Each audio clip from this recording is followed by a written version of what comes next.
All right, good afternoon, everyone. I usually say welcome to the Jackson Institute for Global Affairs, but we're across the street from Horchow Hall at the moment here at the Watson Center. I'm Ted Wittenstein. I'm Executive Director of International Security Studies at Yale, and we're just delighted to partner with the Tsai Institute at Yale to co-host this discussion on the alignment problem, machine learning and human values. That's the title of Brian Christian's wonderful new book. We'll introduce him in just a moment along with Professor John Lafferty, who's going to moderate this session. So just silence all of your devices. It's a thrill to even remind people to do that in person again. This is not a hybrid Zoom audience, but we are recording the session and we'll make the video available after the fact to the benefit of everyone.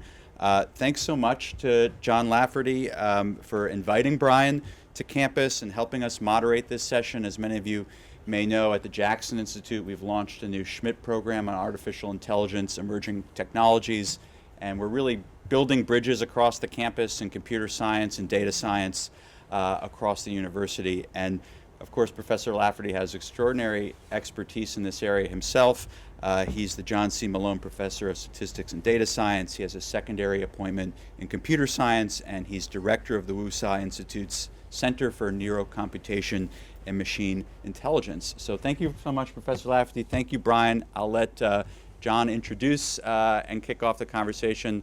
Brian has a presentation, and then we'll make this interactive with everyone. So thank you so much. Thank you, Ted.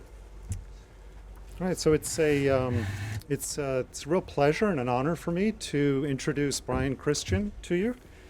Brian is a science writer, and he was recently a science communicator in residence at the Simons Institute for the Theory of Computing at Berkeley.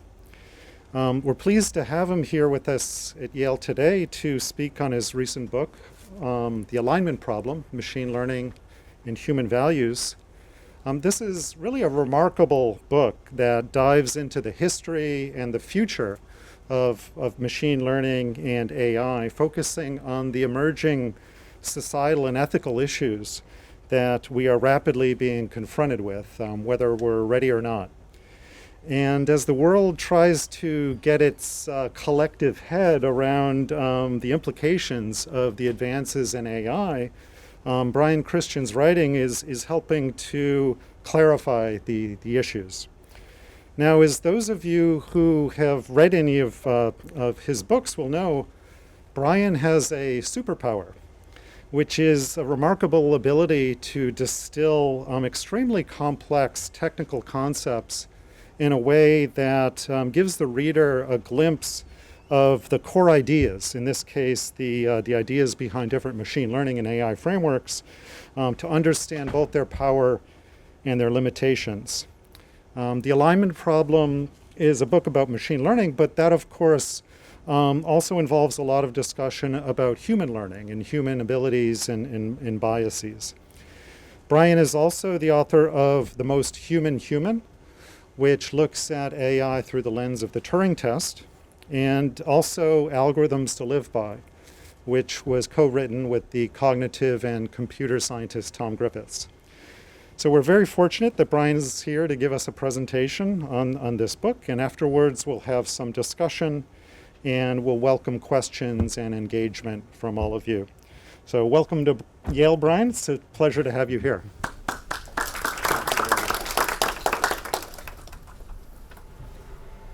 Thank you so much, Ted, and thank you, John. It means a lot to be here.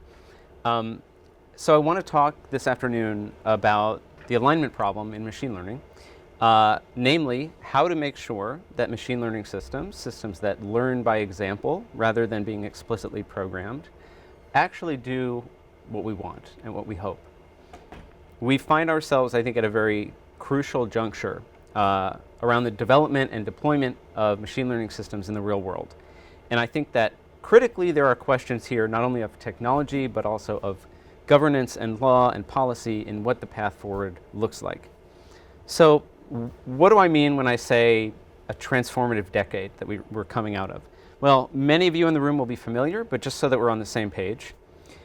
We've seen in the area of image classification, my slides are kind of flickering in and out, so we may have a slightly more verbal than visual presentation. In the area of image classification, where you're trying to determine the contents of an image, we've seen error rates drop 42% in a single year in 2012, and cumulatively by more than 92% over 6 years. And that just doesn't happen very often. Now fast forward to the present, and it is now possible to train a system to achieve human comparable accuracy on the ImageNet competition for $4.59. So in the span of 9 years, this task went from impossible to you can do it for $4.50. In fact, today you can't even take a picture with a contemporary smartphone camera, like an iPhone or an Android, without invoking, in this case, an 11-stage machine learning pipeline that is doing everything from the auto exposure to the focal distance to the white balance to the color correction, denoising. It's fusing multiple exposures together. All of this is happening silently and invisibly in real time, and it imposes some interesting constraints on the types of photos that you can and cannot take. So for example, my friend reports to me that it's very hard to take a photograph of falling snow at night because the iPhone software thinks of it as noise on the sensor and denoises the snow out of your photograph, and you have the photograph with no snow falling. But I think this is a really interesting analogy for the relationship that we've come to have with machine learning, namely that ways that are ubiquitous but at the same time invisible, it has kind of interposed itself between ourselves and the world. It is mediating our experience of the world in ways that we don't always appreciate. Of course, this is far from the most consequential use of machine learning. We are seeing autonomous cars increasingly on neighborhood streets. Certainly where I live in San Francisco, it is almost every hour of the day. There are cars from Cruise, Waymo, et cetera, coming through, and you always have this awkward interaction at an intersection where you're not quite sure if it sees that you're there or if it's going to yield to you, or whether it's going to be more or less aggressive than a human driver would be in that situation. And Andrej Karpathy, who runs AI at Tesla, has described machine learning software as like a kind of fungus that is eating away at the C++ code that he and his team have so painfully written over the years. And I mention this partly because we have this narrative that machine learning is replacing human expertise and human judgment. But I think it's actually even more significant than that. It's also replacing traditional software engineering practices. And then you might or may not be able to see it on the screen, but there was a tweet from Waymo CEO yesterday saying that they have just now begun officially doing driverless cars with no human in the driver's seat in San Francisco. So I am the human guinea pig for this particular exercise. So not only in kind of celebrated high-tech examples like this, but in ways that I think are in many ways going under the radar, machine learning systems, some of them no more complex than what you could put in an Excel spreadsheet, are increasingly penetrating the decision-making of our institutions, public and private. So if you look just at the criminal justice system, there has been an exponential uptick in the use of statistical and machine learning risk assessments in the US criminal justice system. And so machine learning is replacing both human expertise and traditional software. It's doing it in ways that shape our most everyday interactions and could also determine the course of our lives. I would argue that there's a sense in which we are putting the world, literally and figuratively, on autopilot. And so there are a lot of reasons, I think, to be frankly concerned. Are these systems actually learning what we think they're learning?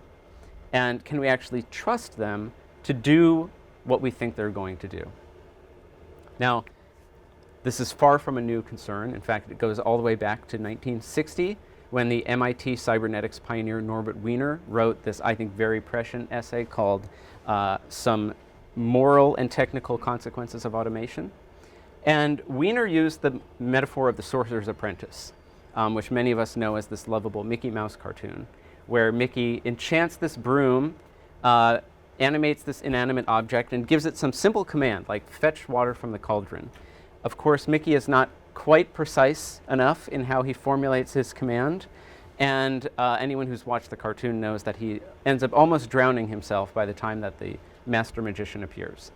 And Wiener says, I think quite prophetically, this is not the stuff of fairy tales. This is what's coming for us in the relationship that we are going to have with artificial intelligence. The famous quote of his is, if we use to achieve our purposes a mechanical agency with whose operation we cannot interfere once we have set it going, then we had better be quite sure that the purpose we put into the machine is the thing that we truly desire. Today, this has become one of the central concerns of the field of AI, and we know it as the alignment problem. So 5.5 years ago, I decided I wanted to tell the story of the alignment problem, of the history of machine learning, how it's intersecting in deep ways with human norms and human values, and the technical and interdisciplinary community that is coming together around some of those questions to do what I think is some of the most exciting but also important work in the field. That process ended up taking me through archival research into the field's pioneers, people like Walter Pitts and Warren McCulloch, all the way to about 100 oral histories and interviews that comprise the stories of the book. Obviously, we don't have time to get into much of that level of detail, but there's a few threads that I'd like to pull through this morning. So, said most plainly, how can a machine learning system, as Wiener said, fail to have the purpose put into it that we truly desire? And what, in turn, can we do about it? And because this is co-sponsored by the Wu Tsai Institute for the Study of Human Cognition, I'll try to highlight as well a few of what I think are some of the juiciest intersections between machine learning and human cognition along the way. Okay, let's begin. So broadly, we can think of a machine learning system as having two halves. There is the training data, the set of examples from which the system learns, and what's called the objective function, which is how we are going to mathematically define success in each of those examples.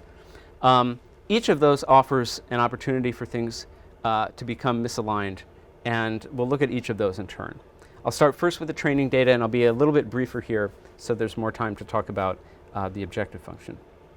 So many of this in this room, I suspect, will be familiar with one of the most infamous cases of machine learning, in particular image classification gone wrong, which was in the summer of 2015. Google Photos suggested the auto-generated caption gorillas to an album of selfies taken by web developer Jackie Alcine and his friend. This incident and others like it led to a kind of reckoning and to the work of people like MIT's Joy Buolamwini, who did a, I think now classic, intersectional analysis on commercial face recognition, face detection systems of 2017 and 2018, showing that the error rates in then state-of-the-art, commercial systems were orders of magnitude higher for darker-skinned females in particular, something like 30 times higher than they were for white males. And this has come as part of a more broad scrutiny of the kinds of data sets that get used both in industry and in academia. One of the most used and most cited data sets of the 2010s, for example, is called Labeled Faces in the Wild, which was scraped together on the web using digital newspaper front pages from the 2000s. An analysis that was done just several years ago showed, for the first time, that as a result of this methodology, the data set contains twice as many pictures of George W. Bush as it does of all black women combined. So anyone working with this data set to build face recognition technology had perhaps inadvertently built George W. Bush recognition technology. These very same sorts of data set issues are also being seen in autonomous driving, including in the 2018 crash of the Uber car that killed a pedestrian in Tempe, Arizona. If you read the National Transportation Safety Board report, you find something really striking, which was that the system basically did not have any training data of jaywalkers. And so it was just fundamentally unprepared to encounter someone crossing a road, not at a crosswalk. What's more, the system was built on this object classification system that had a very rigid set of categories that included pedestrian, cyclist, debris, etc., and had thousands of examples of each of those things. But this particular woman was walking a bicycle across the street, which was something that the system had never seen. And so all bets essentially were off. To underscore this point, this is head of AI at Tesla, Andrej Karpathy, speaking at my institution, UC Berkeley, and explaining that when he was a PhD student, he lost 95% of his sleep thinking about models and algorithms, and today, running AI at Tesla, he loses 75% of his sleep thinking about data sets. We're starting to see some norms emerge, not unlike the nutrition facts that you see on food packaging, to indicate the contents and the potential dangers of data sets. So this is from Google, Microsoft, IBM, et cetera, have their own versions of these. They're called model cards or data cards.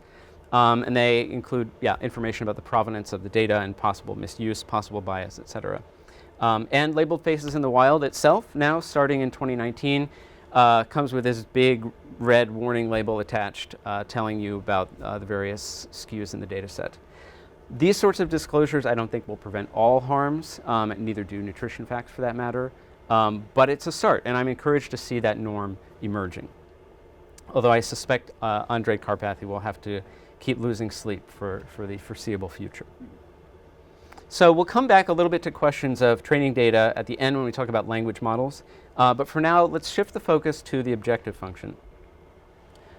This is how we're going to numerically operationalize success in each of these examples. We have seen this be the crux of many alignment issues in AI. I think perhaps most well known is the COMPASS system that does pre-trial risk assessment in many jurisdictions in the US. And really the focus of the ProPublica investigation into this system in 2016, which caused a number of headlines, ended up sharpening into a question of the correct statistical definition of fairness to be used in the case of classifiers like this. So one potential way of defining fairness is what's called calibration, where you say, okay, if someone is an 8 out of 10 risk to be rearrested, then they're going to have the same probability of being rearrested whether they're white or black, et cetera. And this seems pretty intuitive and it seems pretty desirable. But there are other definitions of fairness that we could use. For example, what's called equalized odds or equalized opportunity, which looks more at the error rates and the composition of false positives to false negatives, et cetera.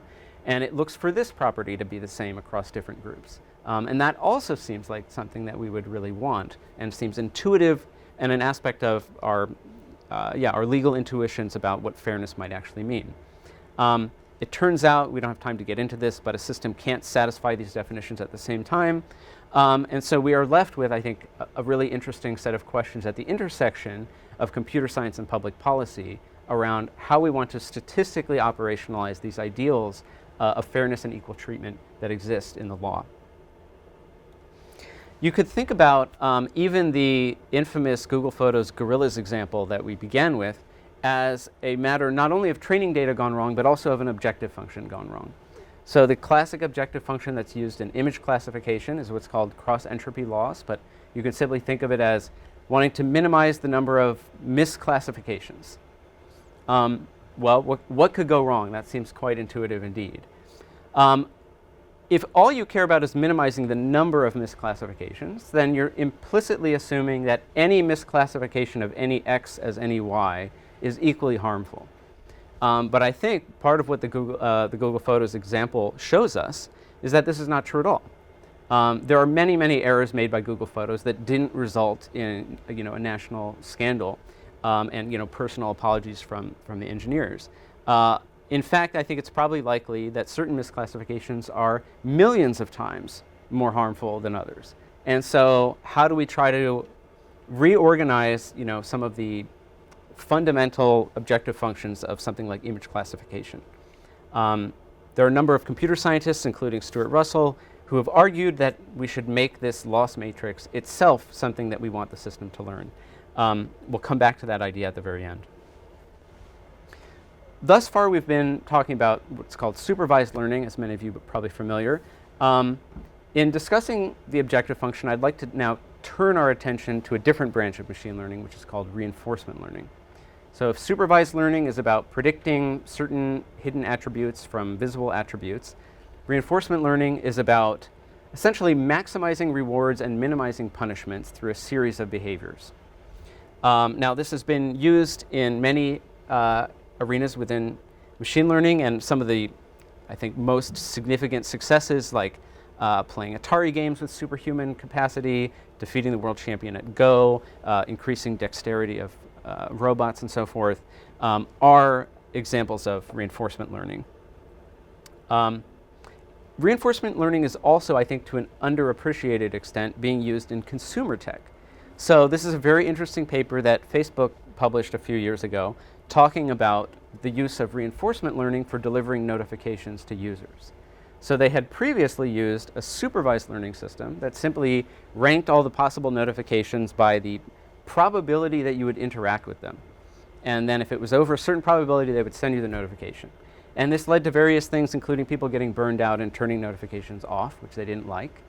And so they changed to a reinforcement learning system where Facebook gets points for the interactions that you do with their notifications. But once you turn notifications off, it's like game over in the Atari context. And in fact, they literally use the exact same model architecture, DQN, that DeepMind used to play Atari games.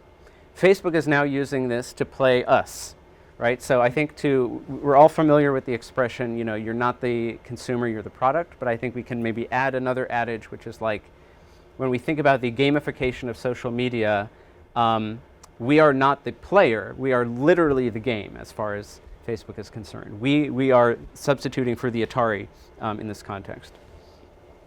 I also just want to mention very briefly in passing that reinforcement learning is of particular interest to me because of its rich connections to neuroscience. In fact, a particular set of ideas in the early 90s called temporal difference learning, whose first major success was in the use of computer backgammon, ended up by the end of the 1990s becoming accepted as the explanation for what was going on in the human dopamine system, which had been an unsolved riddle in the neuroscience community. I think this is one of the most interesting stories in reinforcement learning, and it shows that I think there's a very deep resonance indeed between some of these ideas in computer science and the same fundamental algorithms of learning that evolution found.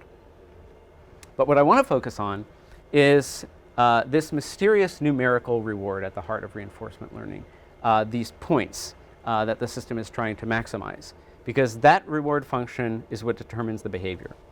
And it turns out to be exceedingly difficult to develop a reward function that doesn't break down in some sometimes hilarious, sometimes tragic way. My favorite example comes from David Andre and Astro Teller, who work at Google X now, but in their grad student days, they were working on a robotic soccer competition. And the soccer robots were just wandering all around the field at random. They had no idea how to score goals.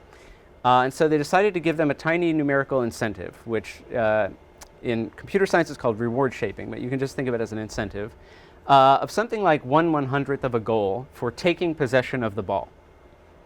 What did the system learn to do? It learned to approach the ball carefully and then vibrate its paddle as quickly as possible, taking possession, like 50 times a second. So if you talk to any reinforcement learning researcher, they have their own set of kind of horror stories like this of the system doing what they said but not what they wanted. And this is something, too, that I think has very deep connections to human psychology and human incentive design. My favorite example here comes from my friend and collaborator, Tom Griffiths, who's a cognitive scientist at Princeton. He's also a dad. And one day his 5-year-old daughter was sweeping up some crumbs on the floor and put them in the trash can. And he was very proud of this. And so he did what any parent would do and activated his reward function, which is called praise, and said, "Wow, great job, honey. You did such a good job sweeping." And he watched as his daughter, beaming with pride, then took the trash can and dumped it out on the floor in order to start sweeping even more and get an even greater helping of praise. And so Tom had fallen prey to exactly the same kind of incentive failure that David Andre and Astor Teller had. I think it's quite interesting that cognitive scientists and economists are turning to the computer science community for ideas about how to create incentive structures that don't distort behavior.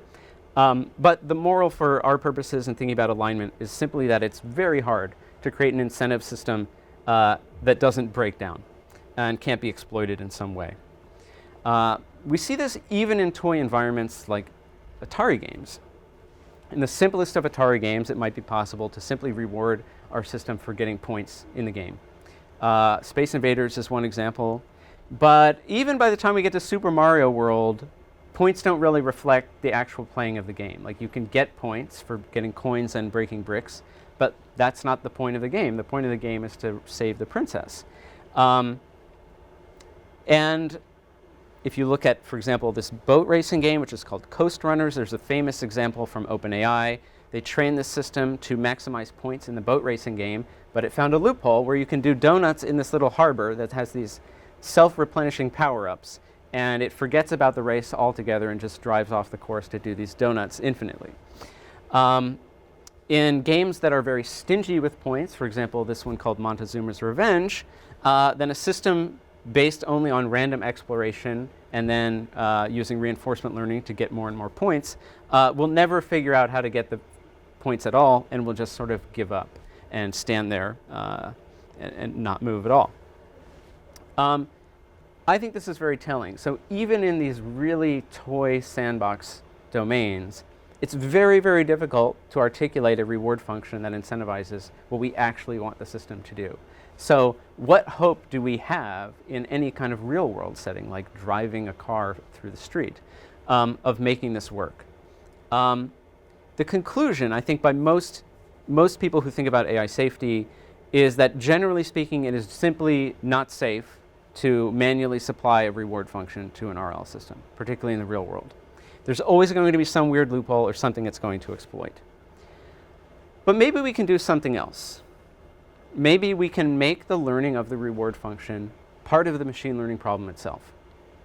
Maybe we can have the system learn the reward in our heads from us. My favorite example of this is a paper that was a collaboration between DeepMind and OpenAI. Paul Cristiano led the DeepMind effort, and Jan Leike, the other way around. And they wanted to take something that would be very obvious if the system got it right, but almost impossible to specify numerically. And what they settled on was backflips. So they wanted to see if they could get a robot to do a backflip. Now, if you think about this, it's very hard to come up with some mathematical formula that determines like what a backflip is as a function of, the rotation or the torques or whatever. It'd be very hard to even do a demonstration like with your body. It would be hard to do a demonstration with a joystick, but you'd know it if you saw it. So the question was that enough? So they had this really wonderful setup where they would have this robot just wiggling around at random, and they'd show you 2 video clips. And you'd get this instruction that says, look at the clips and select the one in which better things happen. I just love how vague that is. So which one of these wrigglings looks infinitesimally more like a backflip? And in so doing, the system would then, behind the scenes, build this reward model of what reward it thought you had in your head that would explain these preferential judgments that you'd made. And then it would go and try to optimize for that and show you 2 more video clips. Again and again, you pick the left clip, the right clip, blah, blah, blah. You do this for about an hour, which is fairly boring. But by the end of the hour, something amazing has happened, which is that the system is doing these like gymnastically perfect backflips. I guess you don't quite have the refresh rate to appreciate the aesthetic beauty, but it is tucking itself in order to spin faster, like the same way a figure skater tucks their arms in. It's sticking the landing. And I find even more intriguing, every person that they did this with, the system ended up with a backflip that was slightly different, as if like each of us has our own platonic ideal of a backflip in our heads. And I think this is really remarkable, that we have a mechanism for extracting these aesthetic preferences out of human brains using nothing but these binary preference judgments. And I think that is really, for me, sort of a beacon of hope, that we can get beyond the sort of manual specification of reward. Now, I thought I might say a few words about large language models, which is kind of the current frontier of AI alignment. I'll try to be pretty quick because I want to make sure that we have plenty of time to chat. So you can think of what to me is sort of the current frontier in machine learning, which is these so-called large language models. For people who aren't familiar, it's basically autocorrect on steroids. So we have these systems on our phones that will predict the next word that we're going to type, and in fact, they will secretly, dynamically change the input buttons on our keyboard invisibly to make more typical letters literally wider on the screen and easier to hit. But what would it mean to have an autocomplete system that could autocomplete an entire term paper? So that is what the current generation of things, for people who aren't familiar, I think it's really stunning. So here are a few examples of me playing with OpenAI's GPT. So I said, the following is an essay for Mrs. Simpson's 4th grade class about what would happen if dogs could talk. And it produces, I think, a reasonable 4th grade essay about what dogs would say. I could say, this is my AP English exam about symbolism in the works of Herman Melville. And out comes, I think, a very reasonable high school level essay about symbolism in Moby Dick. I even asked it to give me my own remarks to you, on the alignment problem. And it came up with something fairly generic, but I think totally coherent. And why stop at prose? Why not do code as well? So Microsoft has this thing called GitHub Copilot, which will autocomplete your code for you. You can say the following is a Python function that will blah, blah, blah, and out comes Python. DeepMind has the same thing.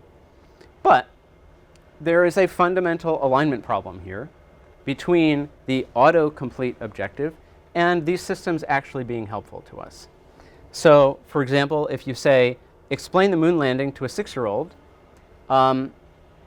you think you're giving a command to the system, but the system merely thinks it is auto-completing a document that contains that sentence. And so it auto-completes it as, here's a list of commands, explain blah, explain blah, explain blah. Well, that's not what we actually wanted, right? So there's a fundamental difference in the objective that we've trained the system on and how we actually want to use it. There's also this fundamental problem, as many of you know, which is that the internet is quite toxic. And so if you build a language model on the internet, it will sometimes say extremely toxic things. In fact, this is a problem that actually gets worse, not better, as the size of the model goes up. And so particularly if there's any hint of toxicity in your own writing or your own prompt, the smarter, the more powerful the model is, the more likely it's going to pick up on that and make an even more toxic autocompletion. And the same thing is true of buggy code. So there's a lot of buggy code on GitHub. If you start writing buggy code, a powerful language model will realize, this guy's writing bad code. And in my training data, bad code tends to be followed by even more bad code. And so it will take your mistake and use that as a reason to give you a bunch of crappy code in autocomplete. But that's not what you wanted. So again, this is the alignment problem in all of its glory. And we've seen reward modeling techniques like with the backflip used here, where they will give the human raters from Mechanical Turk a bunch of possible outputs from the model. They will ask the people to rank them from best to worst, and they will use this to generate a reward model of what a good summary of a document is. And amazingly, this appears to generalize up to a point. Of course, there's an interesting question of who are these raters? Do their preferences coincide with what our preferences would be? Whose definition of toxicity do we care about, et cetera, et cetera? In some ways, I think these are some of the oldest ethical questions of them all, which is just who gets a seat at the table. As a place to sum up, I think this is significant. This reward modeling technique is significant not only within AI itself, but also for broader forms of institutional decision making. If you think about the way companies, governments, et cetera, make decisions, often they determine some explicit metric. There's some meeting at which a metric is determined, and then that metric is optimized until there's some future meeting where they decide to change their mind. So for example, at Tinder, there was a meeting in like 2013 or something where they decided that their metric was going to be maximize swipes per week. And so any change to their layout or their UI, et cetera, was going to be A/B tested, and it would only be rolled out if it increased the average number of swipes per week. And so if anyone has heard people complaining like, all I'm doing is just swiping mindlessly, but there's no like actual interaction. Well, like that's what that's their objective function. That's what they're optimizing for. We saw Facebook, which was optimizing for many years for time on site, and then this produced sort of addictiveness. They scrapped that, then they started optimizing for engagement, and this produced the outrage machine that we now know so well. But you see this in outside of tech too. There's this desire to make more kind of evidence-based objective assessment in education, but this results in teaching to the test. We can optimize for shareholder returns or GDP, and this ends up with huge externalities to the environment, to inequality, et cetera, et cetera. So if 30 minutes of case studies on machine learning gone wrong has imparted anything, it's that this is a highly dubious way of running a tech startup, let alone the world, right? Is to just define some objective metric and just hit the gas pedal. But maybe reward modeling suggests that there's some alternative here. So people often ask me if I'm pessimistic or optimistic about AI. If I'm pessimistic, it's because the alignment problem is, in my view, exactly the way that human civilization is already going off the rails, and the AI is just a force multiplier of that. Our ability to ride bad metrics into the externalities of no return. However, if I'm optimistic, it's because I think we are coming to an understanding that there's something beyond the optimization of metrics. So we're starting to see social media UI removing the quantitative part of the experience, as if to say, like, don't optimize too hard for the number of people that like each photo. And I think most poignantly, we have this idea that you can just present to people two different worlds, right? Two different versions of the timeline or something as generic as that, and just say, select the one in which better things happen. Which of these experiences do you prefer? You don't have to be able to even articulate why you prefer one to another, and you can still allow the system to have a more nuanced representation than you would get by just defining metrics yourself. Okay, so this is roughly speaking the current state of the alignment problem. I think there's a lot of work to do, and I hope that's clear. And I honestly think this is some of the most exciting work that's happening right now, both on the policy side and in the technical side. I think this is likely to be, in my view, the defining human project of the 2020s, is how to get machine learning to work for us, if not the 21st century. So at its best, I think it offers us a revelatory encounter with our own human nature, what we value, how we learn, what we want. On that note, I'll give the last word to Alan Turing. So he was giving a radio address in 1952 about really early experiments in machine learning that he was doing. And he says to his co-panelists, I've been doing a bunch of these experiments lately, but the system takes an awful lot of intervention. It's always learning the wrong thing or not learning the right thing, and I'm constantly having to jump in and correct course. And his co-panelist says, okay, but who was learning, Turing? You or the machine?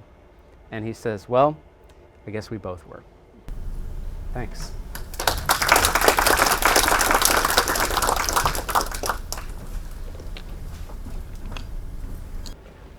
Okay, thank you, Brian. That's so interesting. So maybe I can start with a few questions, and then we can open it up for more discussion.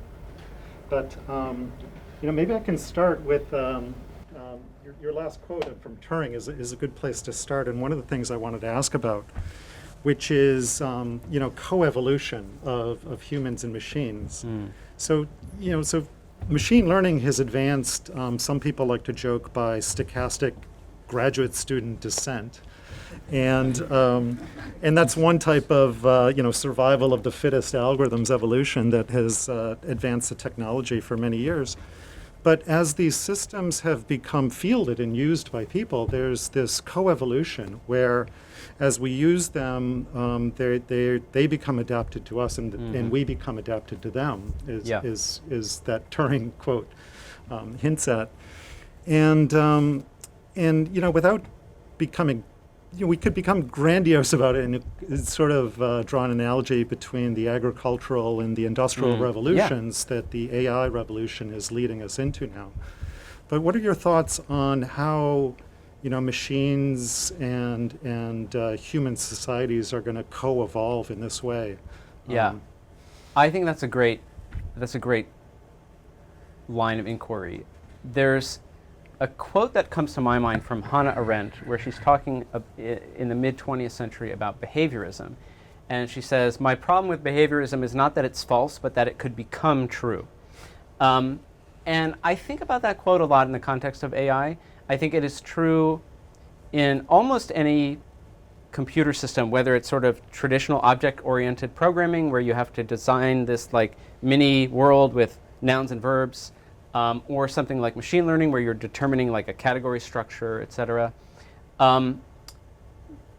These are simplifications. We use the word model. There's the famous quote from George Box, all models are false, but some are useful. And I think there's a danger that the models that we're building become so powerful that they reshape the reality that they were originally approximating, and then the reality itself conforms to the assumptions that were made in the model. So for example, if every car on the road ran the Uber software from 2018 and killed jaywalkers, then people would stop jaywalking, or the people who did jaywalk would be killed. And so the assumption that the model makes of there are no jaywalkers would become true. You sometimes see this, there can be kind of a confirmation bias even in autocomplete systems, where for many years, my phone would auto-correct the word ill to capital I apostrophe LL. Even if in a syntax of like, I'm still feeling a little bit ill, it would replace it with I'll.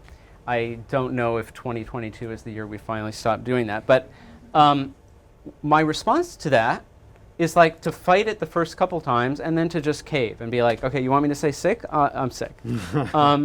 And that's something that like really gets under my skin as a creative writer, which is that it has always been the role, the calling of poets, of painters, etc., to find authentic, idiosyncratic modes of expression, to sort of buck the traditions and the conventions. And that's hard enough if you're just living in a society that has certain norms, but Picasso wasn't painting on a canvas that was literally pushing his brush strokes into more conventional shapes, under him. And that's essentially what we have, the textual equivalent now. And that's another way in which these models are false but could become true. That a team a team at Apple or whatever deploys this model, and they see like, our accuracy keeps going up and up. We're getting better and better at predicting the word that the person wanted to type. Well, maybe that's true, or maybe the person's just giving in. And so you're impoverishing the language. So that is a kind of coevolution. There's an Oxford philosopher named John Lucas who says, if and when we pass the Turing test, it will not be because machines have become so intelligent, but because human speech has become so wooden. So that's the kind of thing that worries me from a coevolution standpoint. Yeah, really interesting. Another question goes to the first part of your talk when you talk about the data problem. I guess this is the one that's now keeping Andrei Karpathy awake at night. Up at night, yeah. Another way of talking about this is, garbage in, garbage out. Yeah. And you can see this very easily in word embeddings. I think you talk about this in your book. And you can see it in the large language models as well. And that's why, OpenAI pulled the plug on the access to those language models initially. And so the question I want to ask about this is that one way of thinking about the issue here is that we're training these systems on human data, but we're holding the the systems to a higher standard Yeah. than we hold humans to, and I think rightly so. Yeah. And so first, in a domain like self-driving cars, it's easy to say that we want the statistical rate of accidents to be much lower than it would be for humans. But in other domains like language, it's not so clear. And if we can't even agree on fundamental questions of morality amongst ourselves, how can we prescribe them for machines? So what is your thinking on this notion of holding the machines to a higher standard? Yeah, I think there's two things there.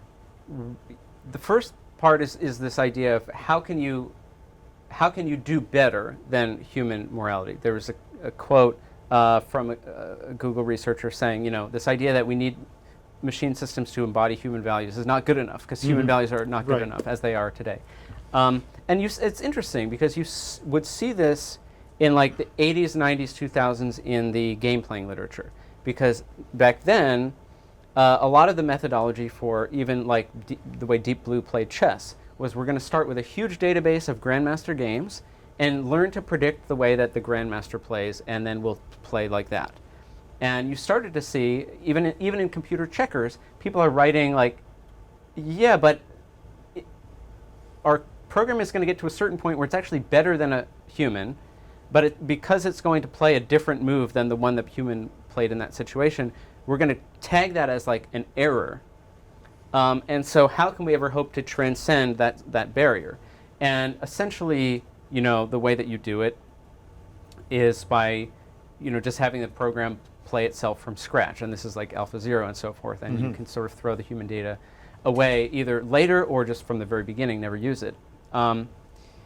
So is there a way to do something like that in the moral domain, which sounds crazy, but I think there's a number of people who are asking that question seriously.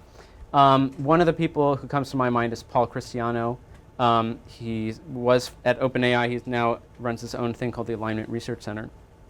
He has this idea, which is called Humans Consulting HCH, which is a recursive acronym.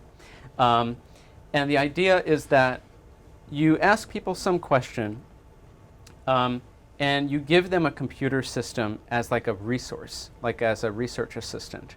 It could be like, is such and such medical procedure ethical or not? And then your computer assistant is like empowering you to be better informed about that than you would otherwise be. But it's also trying to predict your ultimate decision. And as it becomes better able to predict your decision, it's better able to inform you or empower you. And in theory, you can get a sort of bootstrapping effect or sort of a virtuous circle where it can then essentially push you deeper into your own values than you would have gotten on your own, but without supplying anything else from the outside. I think that's a really tantalizing idea. I've yet to see anyone really take a crack at it as a research project, but I think that's really interesting. The other aspect of what I think is going on here is this question of how can machines embody human values when human values are heterogeneous? People don't always agree. So in the OpenAI research, the language research I talked about at the very end, agreement between their mechanical Turkers on like which summary is a better summary is about 73%. So that's good enough that we can just kind of go with the modal answer. But what do you do when people don't agree or where there are sort of multimodal preferences? You see this with self-driving cars where it's like if half of the people would swerve around the object to the left and half swerve to the right, you don't want to just split the difference and plow into it.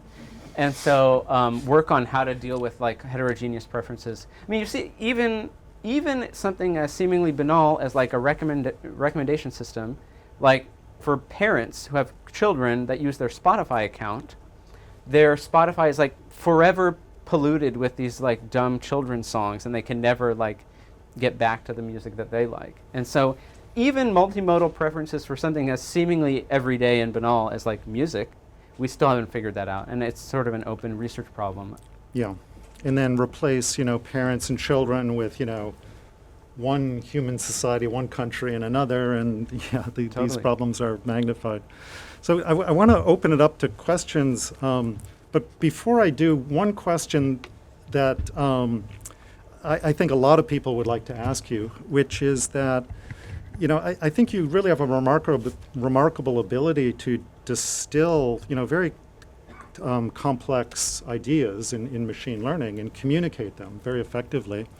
And what would you say to, somebody who wants to, learn about machine learning but is not in a STEM field, maybe they're seeking to serve in a leadership role. And to communicate some of these ideas in a way that is both substantial and, impactful. Yeah, I think that's a great question. One of the things that I've been thinking about is during the writing of the book, a law was passed in San Francisco, my city, mandating the use of this thing called the Arnold tool, which is a statistical risk assessment instrument in city courts.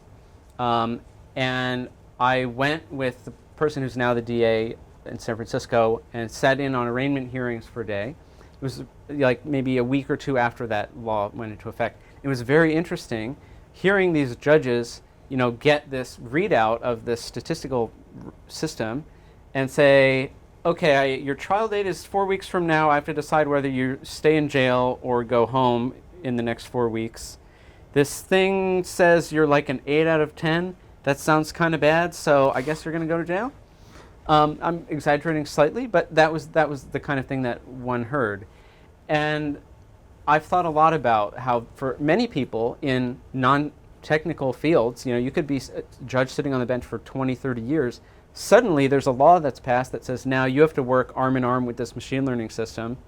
You don't really know, have a working knowledge of any of these bias issues or what might make someone, an exception to the rule, or even really what the risk is that the risk assessment is predicting. There are many cases where the risk assessment explicitly says, this is not for sentencing, but people still use it for sentencing. I think there's a great need for that. That's part of my motivation in writing the book, honestly, was feeling that there was a broad community of non-computer scientists, whether that's policy people, doctors, lawyers, etc., that I could try to serve by offering a little bit of a gentle machine learning 101 curriculum, full of personal narratives and hopefully readable enough that it would be, useful. So that's something I've thought a lot about. I've also, a couple of weeks ago, I did an event with the AI subcommittee of the UK Parliament, and they asked me this question of all of the parliamentarians want to know more about AI, what do we do? And I recommended, maybe there should be some kind of consulting group or center of knowledge within the government that can then get loaned out, as needed to advise or work with people as these sorts of things come up. I wouldn't mind seeing something like that in the US. I think it's very much an open question, though, because I do feel that fluency with some of these basic ideas in machine learning is becoming just part of the core curriculum of being a citizen. Yeah. Being a person. I mean, even knowing in a self-driving car when to be more vigilant and when to be more relaxed. One of the interviews that I did in the book was with Dean Pomerleau, who did one of the first rides in a self-driving car in the early 90s. With a computer that was 1/10 as powerful as a first-generation Apple Watch. He still drove on the highway for 2 hours. And I asked him what the experience was like. And he said, well, I knew that if I encountered, if I went through a tunnel, I was going to have to, hover my hands over the wheel because I knew that this was, out of the distribution of normal sunlit, road markings. And so that's the kind of thing where now, every Tesla owner should have that same kind of spidey sense of oh, there's a weird thing happening where there's a full moon, but there's a forest fire, so it looks like a yellow light hanging in midair. I'm going to just, pay a little bit more attention now than I normally would. I do think that's just kind of part of being a person now. So I don't know exactly what is the best way to address that, but it's something that's very much on my mind. Yeah, gets at this issue of trust that we talked about. Yeah, absolutely. Oh, thank you. So let's open up to questions. Lori. Yeah, so thank you for the talk. So I found it very interesting, but I'm just not fully understanding the optimistic note that you ended on. Sure. And that's in particular. So take the example you gave where humans. Oh yeah. So maybe this will help with the mask. Okay. I'm not even sure it's on. It's recording. Oh, okay. So can I pull it down to? Yes. Okay. So in that example, what was key was that the humans that did the better thing knew what a backflip was. It was something they recognized, and so they could make a judgment. But the real issue for us is recognizing, or for machines, is recognizing entirely new kinds of events, like a pandemic, or a president that doesn't follow the rule of law. Or something interesting called the internet. I know there's radically new technological advances. And when something like that happens, those rough judgments of this is better than that, like, in other words, those new things, first, we're terrible at describing them before they come and predicting them, although humans are very good at like a kind of one-shot learning, so then they can make judgments quite quickly. Machines are not like that.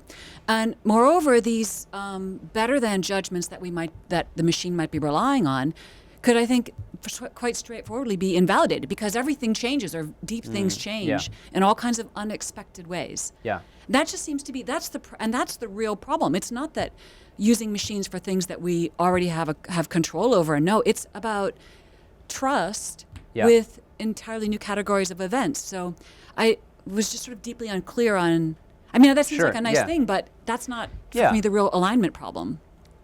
I think there's fundamentally, as you say, it is the nature of the world that, our world models are constantly being invalidated, and we're constantly needing to revise our sense of how things work, or what the relevant categorical distinctions even are. And I think your point is well taken. The area that for me feels relevant to what you're describing is the idea of uncertainty, like calibrated uncertainty in a model. So, for example, the Uber collision that I referenced. Part of what was going on was that, as I said, it didn't recognize what a jaywalker was. It had this very brittle category distinction between pedestrian and cyclist.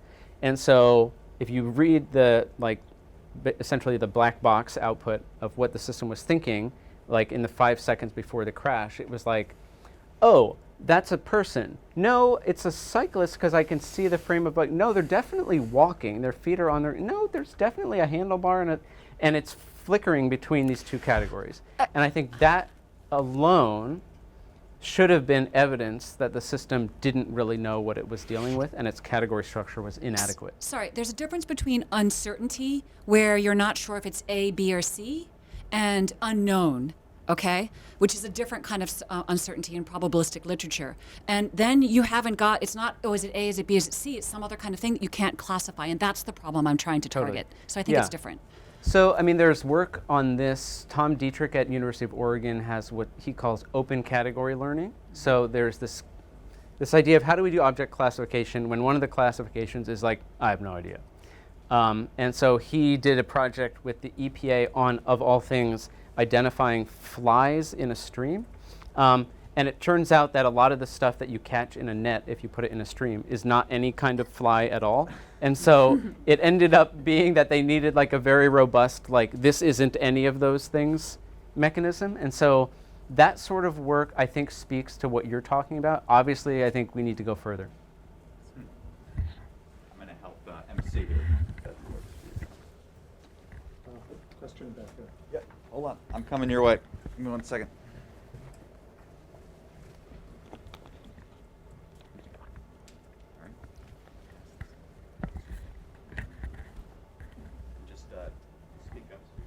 Yeah, sure. So thanks for coming. I really enjoyed this. So I was interested in studying the alignment problem. I'm an undergrad. I was interested in learning about it and researching it. And I couldn't do that at Yale. There was no one doing that at Yale. So I had to go work for Stuart Russell and Jacob Steinhardt. I had to go to Berkeley, in other words. And I'm sure you love Berkeley. I love Berkeley. But how do we get more people to care about these problems? How do we get more people at places like Yale to be actually thinking about this problem? When people are building bridges, no one's like, oh, there's that one lab over there thinking about how to make sure the bridge doesn't collapse. But that's not the case in AI. So how do we actually sort of get more people to be researching this?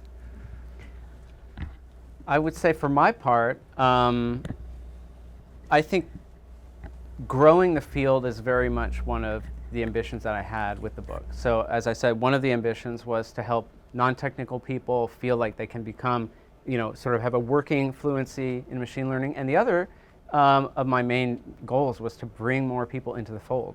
So I'm encouraged that you're motivated. And I think partly students can exert gentle pressure on their professors and say like, hey, I would really love to do some kind of summer project or research project in this direction. Is there anything cool that you know about that I could work on? So that's a way that sort of from the bottom up, I think you can help just sort of grow the mind share in this area. I mean, I'm impressed that you took matters into your own hands. I also think, there might be some collaborations cross-department that are not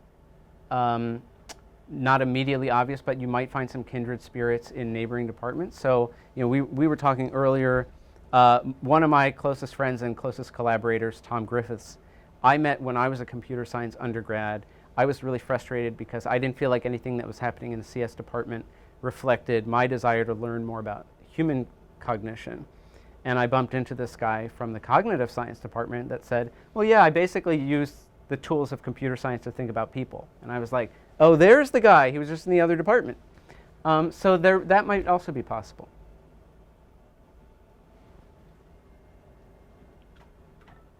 Sure.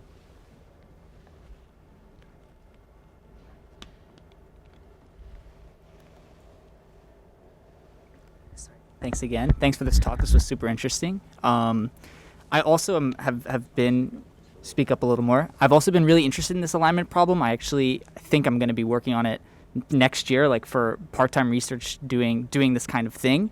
Particularly, I wanted to ask, like with respect to what you were just talking about with cognitive science, where do you see, because obviously this seems like kind of the center of the bullseye of this is a CS problem of some sort. Where do you think the most productive ways neuroscientists, psychologists, cognitive scientists in general, philosophers can interface with this problem in a way that, like, where are the areas where this is the most neglected and where you think the most work needs to be done from that kind of top-down perspective? Yeah, really cool question. So ways that cognitive science intersects here, I mentioned temporal difference learning and dopamine. That's like one of the seminal things, but there's still work to be done there in neuroscience that continues to this day. I talked a little bit about reward shaping. So there's this idea from Andrew Ng and Stuart Russell. It's called policy invariance under reward transformations. It's like, what are the different types of incentives that you can use that don't result in a different final policy of your agent? And that's really useful, I think, not just in computer science, that's useful in thinking about like management or economics, right? That the term alignment problem is borrowed from the economics literature. And so it's interesting. There are cognitive scientists like Falk Lieder at Max Planck in Europe who is using this idea of reward shaping and policy invariance to think about optimal gamification strategies. So how you can break it down a task and assign points to each subtask such that you can incentivize the person to like not procrastinate. Very cool, and that draws directly on the computer science of reward shaping. I mentioned Montezuma's Revenge, which is a game that's very stingy with rewards. It turns out a lot of the progress there has been done through what's called intrinsic motivation. How can we make an agent that's motivated internally rather than by external points from the environment, but by its own sense of like exploration and play and novelty seeking? And that was a case where computer scientists like Mark Belmar at DeepMind and Mila, Deepak Pathak, who's at CMU, they turned to like developmental psychologists, people who study like infant cognition, people like Alison Gopnik, Laura Schultz at MIT, and said like, what do you have for us in terms of like formal models of like novelty-seeking behavior or self-surprise that we can plug into our Montezuma's Revenge thing? And they plugged in this, they sort of translated it into reinforcement learning terms and plugged this like novelty drive into the agent. and then suddenly it beats the game because it's playing the game the reason a human would, which is to just like see what's on the other side of the door. And that turns out to be a more powerful driver than just looking for external rewards, even if all you're measuring it by is its ability to achieve external rewards. So that sort of work has a lot of connection to developmental cognition. Very cool. And then lastly, this reward modeling work, or the field of what's called inverse reinforcement learning, you're observing an agent making decisions, and you have to infer the reward that they're optimizing. Well, there's kind of a huge problem here, which is that we know pretty well that humans are not like perfect reward maximizers. And so I think there's a lot of really cool neuroscience, cognitive science, psychology, economics, behavioral economics work to be done, giving a better theoretical framework to the inverse reinforcement learning community about how to work backwards from how you observe a person behaving and what inferences you're kind of allowed to make about what you think their values are. I think that's a huge open question, and like there's so many fields that really touch that. Now, let me just add a little bit to that. So, for many years, decades, machine learning advanced by just sort of crude abstractions for how the mind might work, like the feed-forward neural network. And things progressed quite remarkably far just given those types of abstractions. But now it's progressed to the point where we can take more clues from human cognition to inform artificial systems, as Brian was talking about. But we're also at the point where we can turn it in the other direction, and we can develop models for learning that can be used as kind of a computational laboratory for informing our understanding for how the brain works. And this is something that's very much of interest to the Tsai Institute. So I think we're at this kind of turning point where it becomes mutually profitable to study artificial intelligence and human intelligence simultaneously.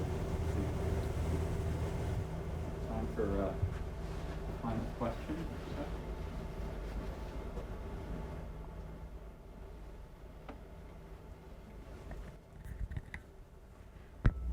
Hi, I'm Talia. I'm a physics grad student.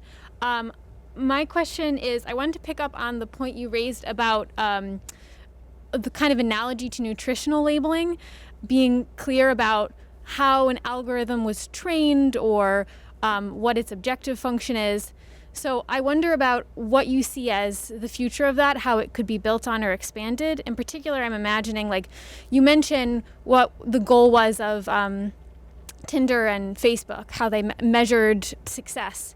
And I imagine a user might have a different experience if that were labeled really big at the top of Facebook when you're on there. What's the goal we're trying to get out of you? Now, they might not want to do that, but I wonder what you think might be the future for legislation in that regard, or other means of incentivizing more transparency about what is the machine learning algorithm's goal that you are interfacing with. Yeah, I love this question. So I think this is a huge area for some kind of regulation down the line. I don't know exactly what it would be, but I'm completely of a mind with what you're saying, that we need something like that. It's interesting to think about the failures of policy to provide meaningful consent, right? If you go to any European website, there's just like a cookie pop-up that you're like, okay, sure. And so that's an example of it sort of disclosure done wrong in a way that you just create sort of like consent fatigue without any actual insight. It's interesting to me, I mean, sites like Reddit, this is not like the most impressive thing in the world, but Reddit gives you 4 different metrics by which to sort the replies. You can sort by new, you can sort by best, you can sort by controversial. And I think that is there's both an aspect of transparency there and also an aspect of agency. And we're increasingly seeing Instagram and others relenting and saying, okay, if you really want reverse cron, you can have it. Twitter does the same thing now. I think providing meaningful oversight or meaningful transparency in that way was something I would really like to see. Is a system where you could, let's say on Twitter, you could articulate your goals as a user. You're like, I want to learn more about machine learning. I want to learn more about public policy. I want to look at my friends' cute pets or whatever. And you can have some range of goals. And then for everything that appears in your timeline, it's incumbent to Twitter to tell you which of your goals it thinks that piece of content will serve. And you can maybe have some feedback mechanism where you say, no, that's not an example of a cute pet or whatever. That's not informing me about AI. But that sort of puts you in the driver's seat, and then it becomes up to them to make the case for how they're achieving your goals. Something like that I think is quite within the realm of like 2022 machine learning, and will become increasingly possible to just verbally articulate what you want to do and have it sort of get the gist. I want to say one last thing about the criminal justice space. So we've been talking about these huge reward models, language models that have like trillions of parameters, et cetera. A lot of what I think is some of the most exciting work happening in machine learning is not happening with large models, but it's happening with like exhaustive search over all possible simple models.